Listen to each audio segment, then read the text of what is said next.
नमस्कार मंडळी, जर घरी आणलेली द्राक्ष आंबट असतील तर ही रेसिपी नक्कीच बनवून पहा। मिक्सरच्या भांड्यामध्ये मी द्राक्ष टाकून घेतलेली आहेत, त्यामध्ये अर्धी वाटी पाणी टाकून याची प्युरी बनवून घ्यायची।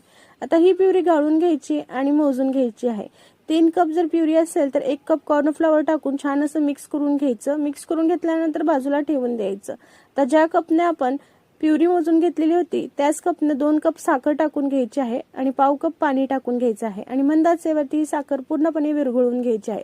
साखर विरघळल्यानंतर जी प्युरी आपण बनवून घेतलेली होती ती प्युरी टाकून घ्यायची। अर्धा चमचा वेलची पूड टाकून घ्यायची आणि खाण्याचा हिरवा कलर थोडासा टाकून मंद आचेवरती 4 ते 5 मिनिटे शिजवून घ्यायचं। 4 ते 5 मिनिटांनंतर 2 चमचे तूप टाकायचं आणि पुन्हा 4 ते 5 मिनिटे असं मिश्रण पॅन सोडूसपर्यंत शिजवून घ्यायचं। त्यानंतर हे मिश्रण तूप लावलेल्या कुकरच्या डब्यामध्ये टाकून घ्यायचं आणि 2 ते 3 तास थंड होण्यासाठी ठेवून द्यायचं। थंड झाल्यानंतर याचे वड्या पाडून घ्यायचे। तर अगदी मऊ लुसलुशीत असा आपला द्राक्षाचा हलवा बनून तयार आहे। आवडल्यास लाईक, शेअर, सबस्क्राईब नक्कीच करा।